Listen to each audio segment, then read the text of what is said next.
Assalamualaikum warahmatullahi wabarakatuh. Anak-anak ibu semuanya, mari kita lanjutkan pembahasan materi di pelajaran kelas 12, yaitu tentang sistem koloid. Ya, oke, kita perhatikan di sini.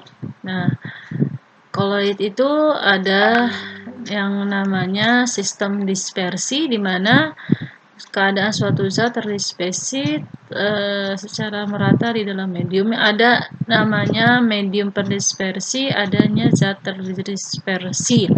Zat terdispersi itu adalah yang apa sih, senyawa yang dimasukkan. Ya, di sini misalnya kan kita mau bikin koloid dari tepung kanji, ya, tepung kanji yang mau dilarutkan ke dalam air panas. Tepung kanjinya itu adalah fase terdispersinya atau zat yang dimasukkan, zat larutnya. Kalau istilah sebelumnya itu kita belajarnya ini adalah zat larut, ini adalah pelarut. Tapi untuk koloid itu diganti namanya fase terdispersi. Untuk zat larutnya, pelarutnya itu disebut dengan medium pendispersi. Jadi misalkan di situ tepung kanji kita mau masukkan ke dalam air panas, ya, lalu nanti dia akan membentuk koloid disebut dengan terdispersi. Oke. Jadi perbedaan istilah aja ya. Lalu berikutnya di sini nanti ketika proses peleburan atau proses tadi penyatuan antara fase terdispersi dengan medium terdispersi ternyata menghasilkan 3 bentuk yang berbeda. Itu kalau hasil dispersinya kasar, itu berarti yang medium sama fasenya itu masih terlihat jelas. Kalau dalam itu disebut dengan apa yang namanya dispersi kasar, itu sebutannya campuran heterogen ya. Kalau di kelas 10 atau di SMP itu kalian ada yang namanya campuran homogen dengan ada yang namanya campuran heterogen. Nah, kalau dispersi kasar ini dia sama seperti pengertian dari campuran heterogen, ya. Heterogen di sini adalah suspensi, ya. Nah, kalau ya misalkan larutan homogen itu adalah dispersi molekuler atau larutan, ya. Ini campuran homogen, ini campuran heterogen. Koloid itu sendiri adalah mix atau pertengahan dari antara ini campuran homogen dengan campuran heterogen. Ya, makanya dari mana kita bisa lihat perbedaannya? Kalau di sini sudah jelas, kalau campuran heterogen itu walaupun sudah dijadikan satu antara zat terlarut dengan pelarutnya itu masih terlihat beda, atau antara fase terdispersi dengan medium terdispersinya itu tidak larut secara sempurna, masih terlihat dengan jelas. Kalau larutan itu semuanya akan menjadi satu. Kenapa demikian? Karena kita lihat dari fasenya, dari berapa sih besaran atau partikel yang larut di dalamnya. Kalau misalnya yang larutnya itu ukurannya besar atau 100 nanometer, maka nanti dia ketika dia dicampurkan dengan medium atau pelarut itu masih terlihat jelas. Tapi kalau dia partikelnya kurang dari 100, itu sangat kecil, maka nanti ketika larut dalam pelarut atau dalam mediumnya itu sudah tidak terlihat, seolah-olah menjadi satu. Nah, kalau ini antara 1 sampai 100, jadi kelihatan di sini, kelihatan ada partikel-partikelnya. Tapi kalau kita pakai pemisahan campuran dengan cara sederhana, misalkan kita saring, itu dia tidak bisa kesaring gitu loh. Karena dia itu apa ya, terlihat tapi nggak bisa dipegang. Terlihat di sini ada butiran-butiran di partikel zat terlarutnya, tapi kalau kita ambil, kita pisahkan secara sederhana itu tidak bisa. Makanya kalau lihat dari penampilan fisik ini keruh. Karena tadi misalkan batu sama air. Jadi ini bisa kelihatan nih butiran-butirannya, atau enggak misalkan tanah, ya, tanah dengan air. Nah, itu tanahnya itu akan menyebabkan kekeruhan atau perubahan warna pada di sini. Kalau di sini ya gula sama air kan, misalkan tidak terlihat lagi yang mana gula yang mana air.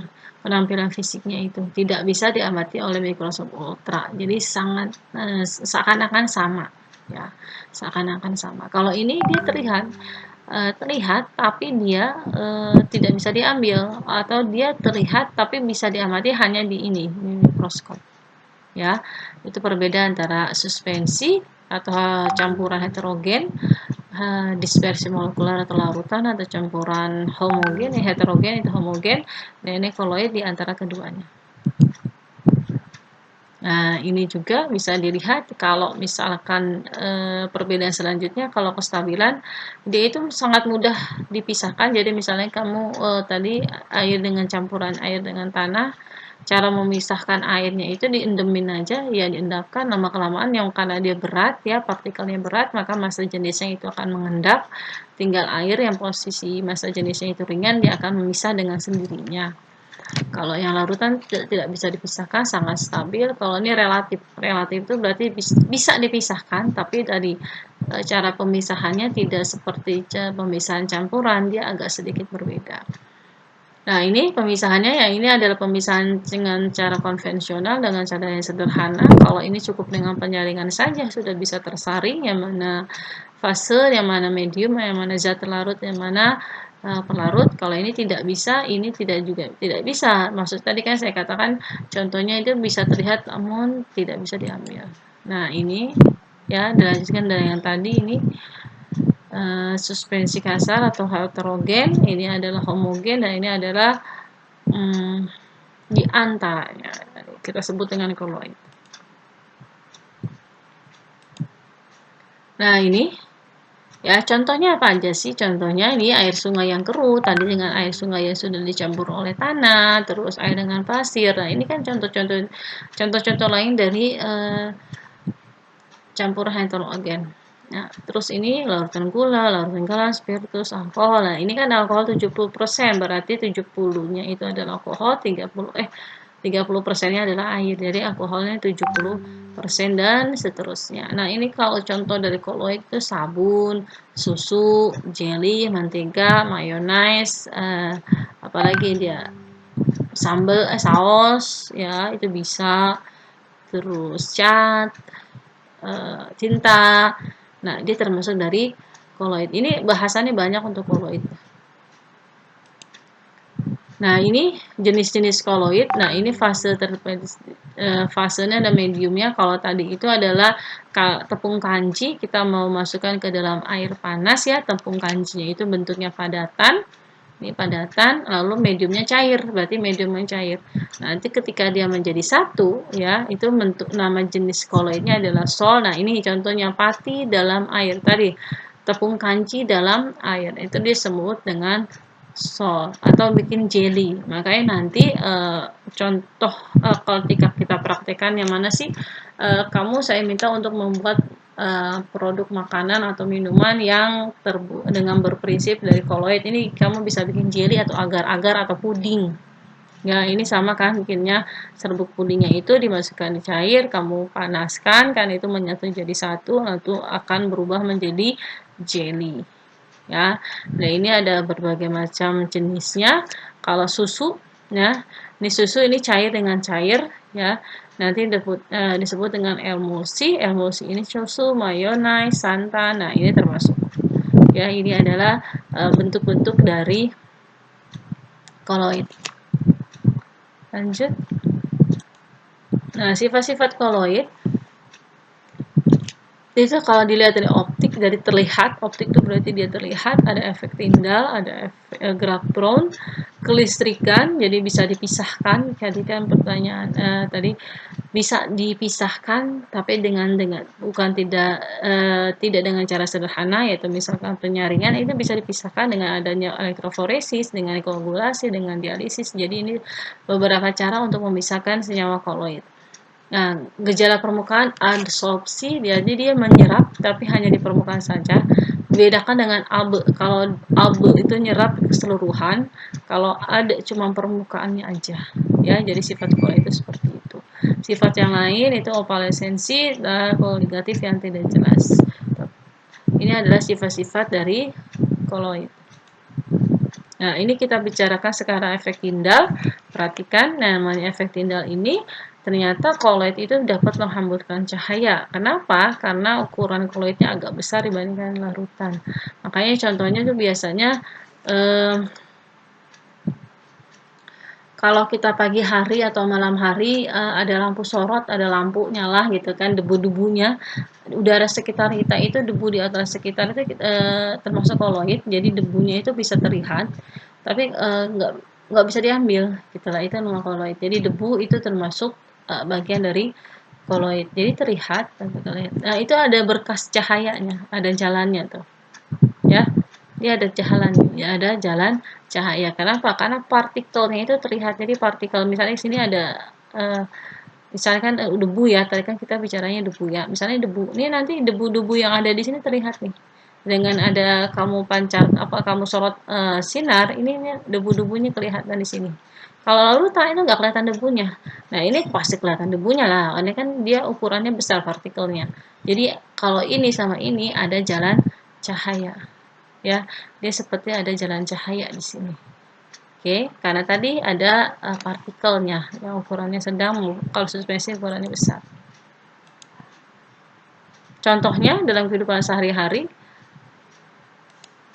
nah ini ya lampu sorot pada malam berkabut, proyektor pada asap atau berdebu. Nah ini lampu sorotnya itu adalah penerangnya. Nah ini asap atau debunya itu adalah koloid. Ya sama ini kalau kabut juga berarti asap dan debu yang ada di kabut. Ini kabut juga termasuk koloid ya. Ini sorot lampunya itu adalah penerangnya. Nah ini juga penerangnya adalah sinar matahari. Ya nanti asap atau debunya yang pada pagi hari. Kabutnya ini ya yang termasuk koloid adalah ini. Nah ini efek Brown. Di sini Brown itu dikatakan dia geraknya acak dan patah. Jadi acaknya gerakannya itu tidak beraturan, tapi dia patah-patah, tek tek tek gitu loh. Ya namanya itu gerak kalau itu maunya gerak seperti ini tidak terlihat, memang tidak terlihat oleh mata, tapi memang dia mempunyai gerak seperti ini. Ya.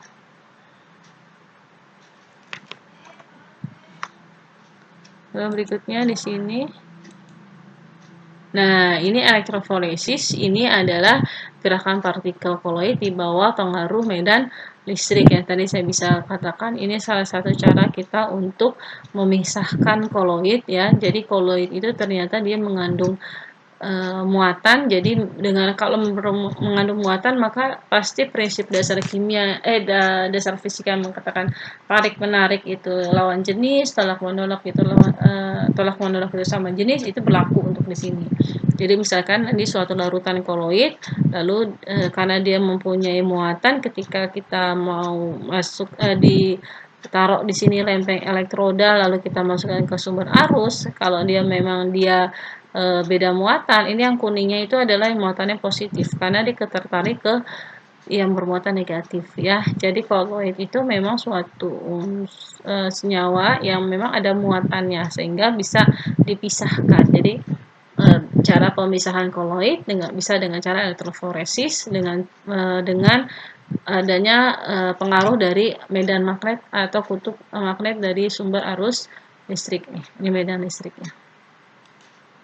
Ya. Lalu berikutnya itu adsorpsi, itu adalah penyerapan ya, penyerapan di permukaannya aja. Contohnya adalah koloid FeOH 3 kali besi 3 hidroksida, dia muatannya positif. Kenapa dia bisa bermuatan positif? Karena dia ternyata menyerap unsur H+ yang muatannya positif. Jadi ini mungkin muatannya negatif ya, ketika dia negatif dia narik yang muatannya positif. Ya, dia terjadi tapi dia nempelnya cuma di permukaan aja. Makanya disebut dengan adsorpsi. Jadi penyerapan tapi hanya di permukaannya saja. Nah, koagulasi itu penggumpalan. Lama-kelamaan itu akan membentuk endapan atau sedimentasi. Ya, jadi ini kelanjutannya. Kalau tadi elektroforesis dengan listrik, ini juga bisa pakai dengan listrik ataupun tidak.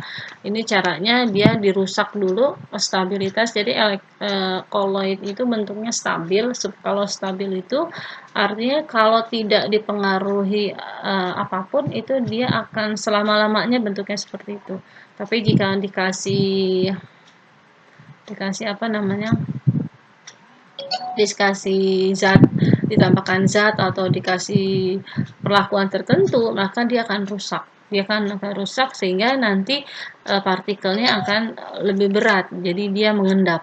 Ya, ini namanya koagulasi. Nah, ini proses koagulasi dengan listrik, dengan bantuan listrik. Jadi karena dia dirusak stabilitasnya, maka dia akan mengendap, berat jenisnya akan berubah atau kebalik. Lalu berikutnya, nah ini contoh koagulasi, ya koagulasi itu contohnya adalah pembentukan delta.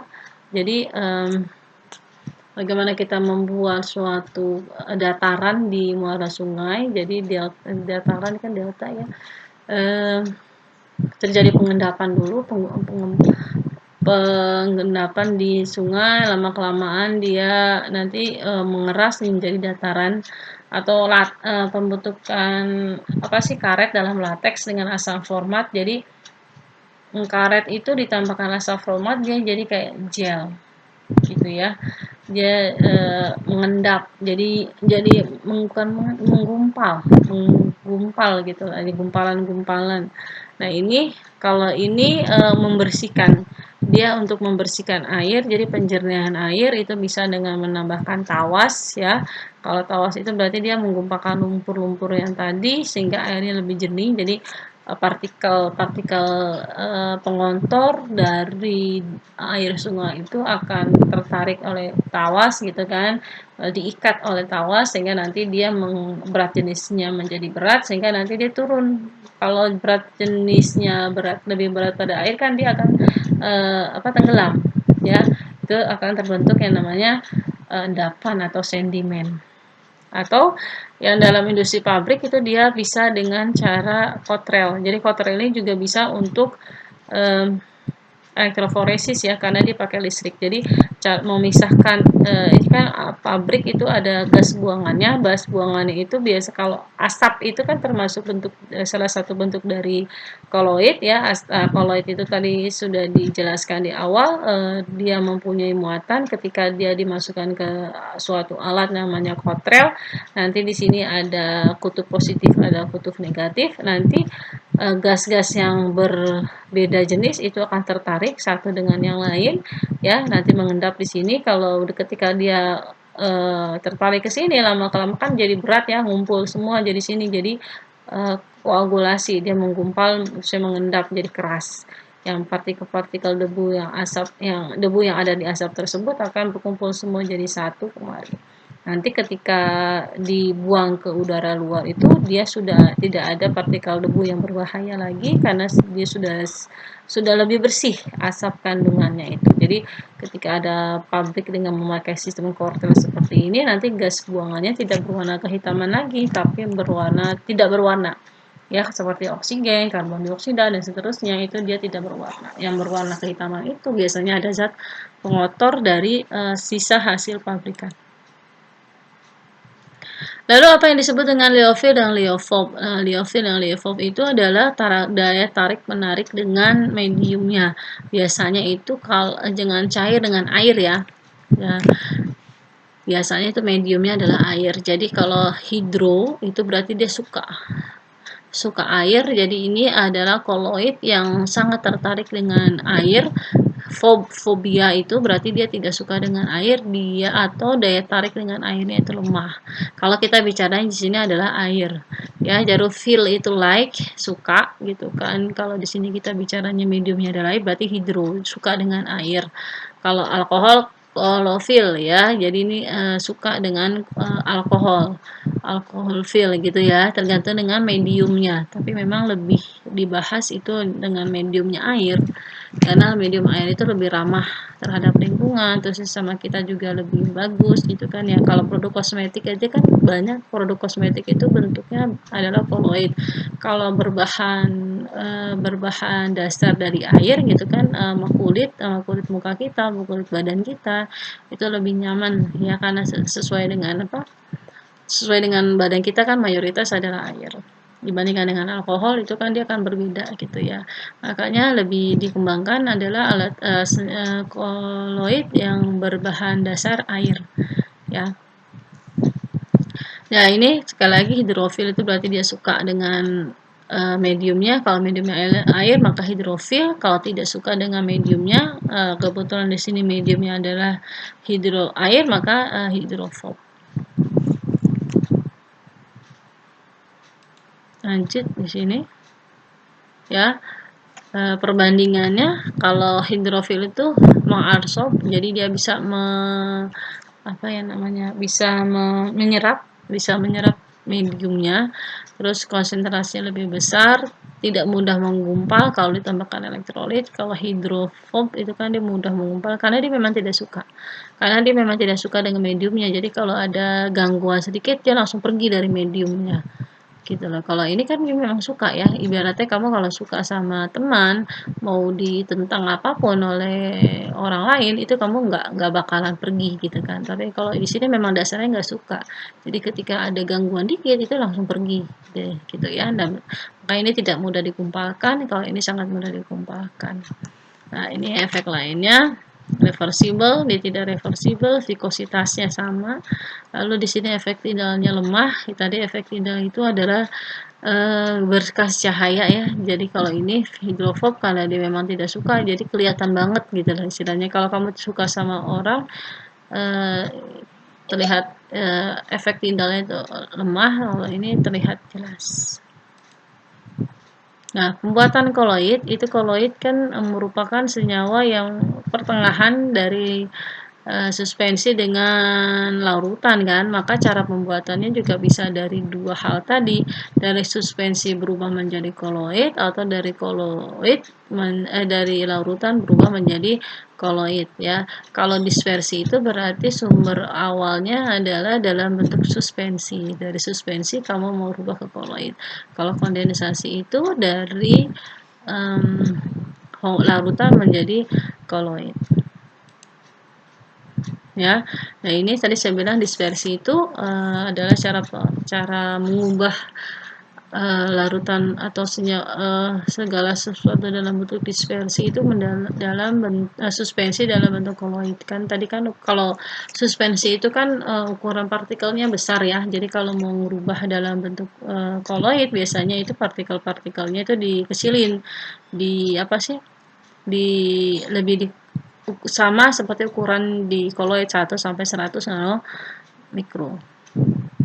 Ya, dengan cara mekanik berarti digiling ya. Dengan digiling atau pepsisasi dia dikasih presipitat atau nanti dia dibuat endapan sehingga nanti seperti koloid misalnya agar-agar di ini sama ada penambahan zat ketiga, lalu pakai listrik di sini, pakai listrik jadi dihaluskan dengan memberikan listrik. Jadi nanti logamnya itu akan partikelnya akan lebih kecil gitu. Nah, ini dengan cara berikutnya dispersi juga. Nah, itu memperkecil partikel kasar sehingga jadi partikel koloid. Ini contohnya homogenisasi itu atau membuat dia seperti larutan homogen gitu kan. Contohnya adalah pembuatan susu kental manis bebas kasein atau emulsi obat pada pabrik obat. Jadi ini yang besar diperkecil sampai nanti ukuran koloid. Kalau kondensasi itu ya lawannya yaitu dari larutan menjadi koloid. Larutan itu kan homogen, dia memang tidak terlihat pelarut dan zat larutnya, tapi ternyata bisa dibesarin ukuran partikel zat larut atau fase terdispersinya sehingga nanti kategorinya menjadi ukuran partikel dari koloid. Caranya itu bisa dengan di sini dengan reaksi redoks ya. Dengan reaksi redoks berarti nanti dia di perubahan ya dikurang itu gas H2 dalam SO2, jadi nanti gas asam sulfida ini dengan sulfur dioksida nanti akan menghasilkan air dan 3S. 3S di sinilah yang disebut dengan koloid ya. Jadi dari cair dari larutan ya, ini larutan lalu dirubah ini larutan ini koloid ya. Koloid. Ini larutan berubah menjadi bentuk koloid. Balik saya. Nah, dengan kondensasi yang berikutnya yaitu dengan cara hidrolisis. yaitu dengan pembuatan sol FeO3 dehidrolisis dari FeCl3. Hidrolisis itu adalah jadi ada melibatkan air di sini. Makanya di sini besi 3 klorida itu dilarutkan dalam air mendidih, nanti akan menghasilkan besi 3 hidroksida, yang ini kolitnya, dan hasil sampingannya adalah asam klorida. Jadi ini dalam bentuk sol. Lalu berikutnya dengan cara kondensasi bisa dengan dekomposisi raka, pergantian larutan ya. Contohnya ini adalah sol, dibuat dari asam ya. Ini dengan asam ini dapatnya koloid ini ya. Pergantian larutan juga bisa, yang tadinya bisanya dengan larut alkohol ya. Misalkan kalium asetat kamu campur dengan alkohol, nanti dia bentuknya adalah gel. Jadi bisa diganti. Nah, ini cara pemisahannya. Cara pemisahan atau permunian koloid itu dengan dialisis dengan serabut semi permeable. Jadi dia sama seperti kalau kalian belajar osmosis, dialisis, itu cara pemisahannya. Kalau misalkan osmosis itu cara pemisahannya itu kan perpindahannya, yang berpindah adalah air ya dari ya. Nah, ini dialisis juga hampir sama ya. Jadi pemurniannya, tapi ini pakai selaput semi permeable. Elektrolialisis jadi sama, ini proses dialisis tapi dipercepat dengan bantuan elektron. Jadi kalau ini jalannya istilahnya ini jalannya santai gitu ya, jalannya tidak terburu-buru. Kalau pakai ini lebih dipercepat lagi dengan bantuan listrik. Lalu dengan ini ultrafiltrasi bisa juga agar menggunakan tekanan uap, jadi mediumnya itu melewati selaput berpori. Lalu elektroforesis ini misalkan memisahkan campuran koloid dengan arus arah, biasanya untuk menentukan jenis dan menentukan MR. Itu mengetahui senyawanya apa sih, cara memisahkan atau memurnikan koloid. Beberapa koloid yang penting itu kan tadi ada beberapa jenis dari koloid, ada sol, emulsi, terus sol padat, busa, segala macam, ada ya kan, ada banyak lah, ada sol biasa, sol padat, emulsi padat gitu kan. Nah, ini yang hanya dibahas saja. Yang satu adalah emulsi.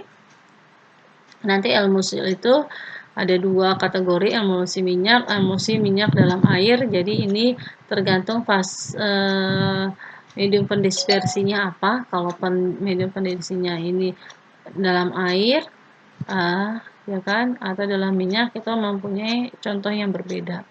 Contohnya di sini adalah M/A, emulsi minyak dalam air. Jadi minyak mau dimasukkan atau dicampurkan ke dalam air, contohnya santan, susu, lateks, minyak ikan. Kalau yang kebalikannya mayonnaise, mentega, minyak rambut, minyak bumi. Kalau kalian perhatikan di sini, ini adalah produk-produk yang menyehatkan ya, minyak ikan, susu, santan. Nah, ini kita teori lanjutan dari sini adalah kita bagaimana membuat produk olahan makanan atau minuman yang sehat dengan makanan minuman tersebut termasuk kategori koloid ya.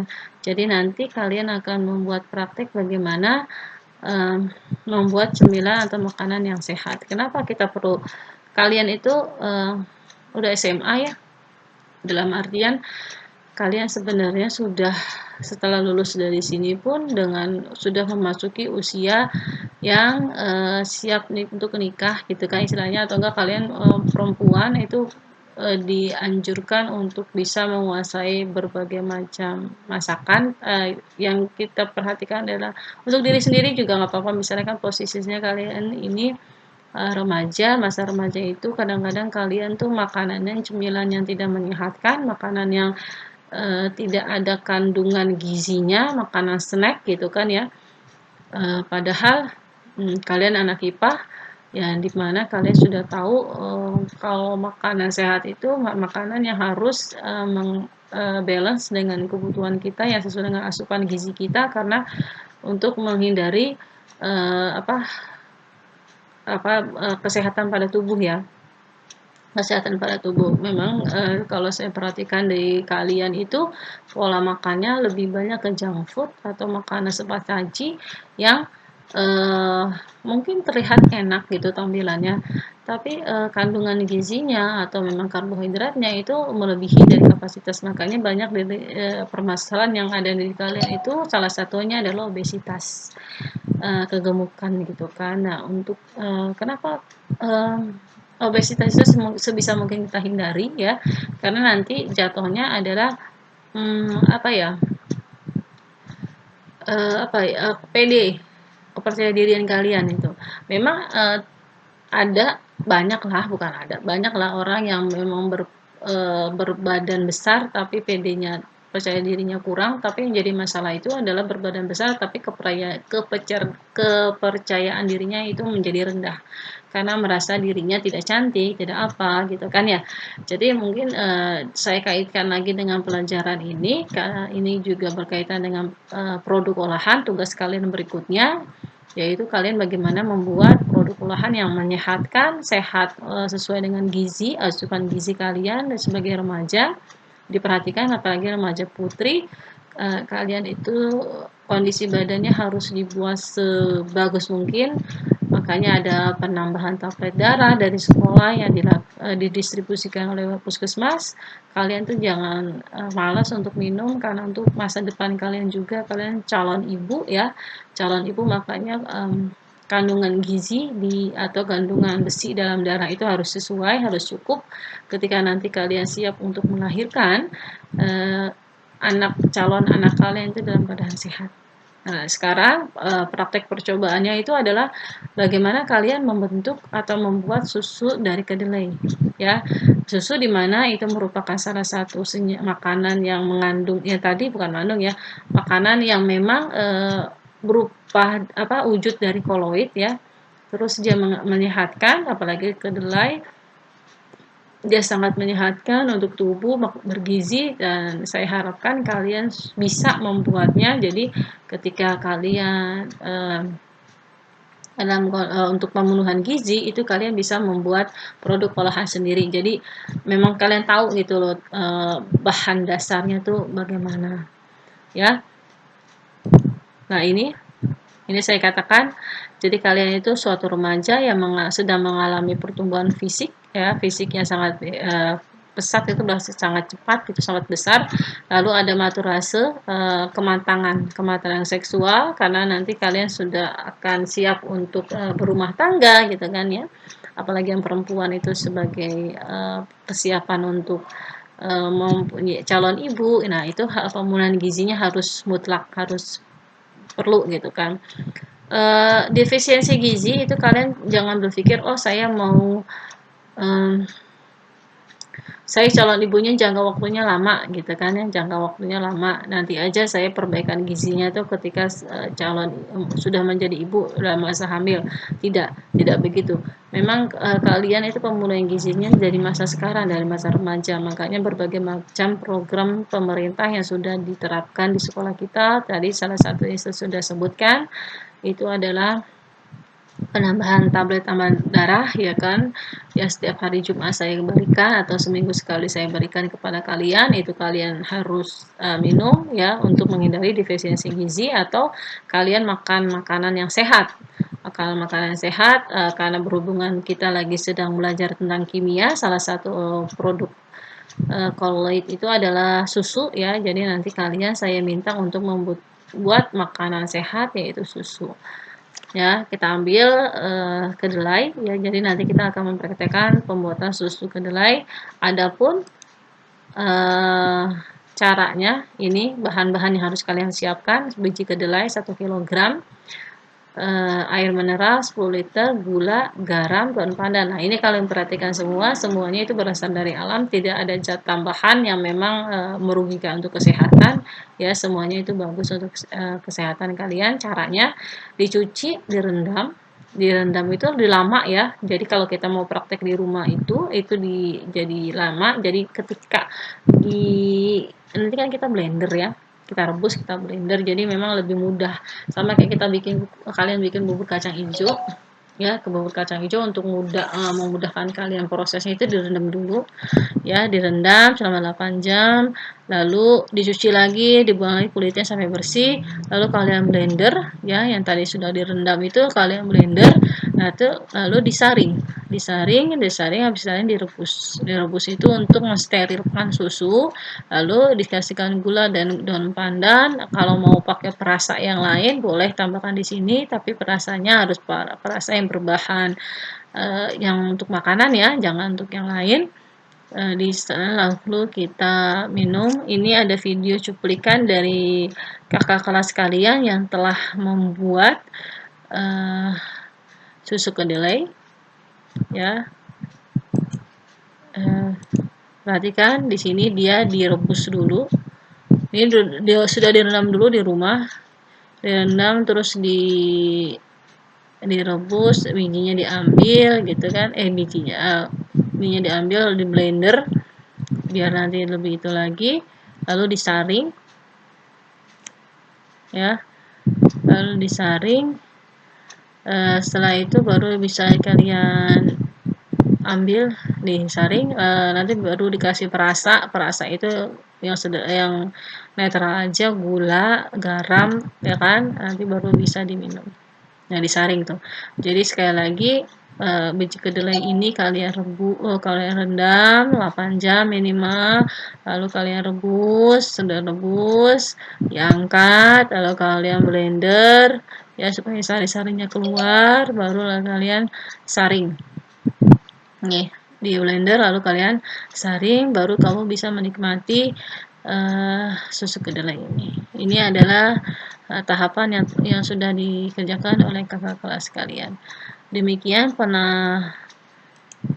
penjelasan saya tentang koloid. Ingat, koloid itu adalah salah satu pelajaran kimia, tapi kalau kimia itu suatu pelajaran yang sangat dekat dengan kehidupan sehari-hari. Banyak sekali hal-hal yang wujudnya dalam bentuk koloid, ya. Salah satunya tadi adalah berbagai macam produk makanan sehat yang berasal dari yang memakai yang wujudnya koloid.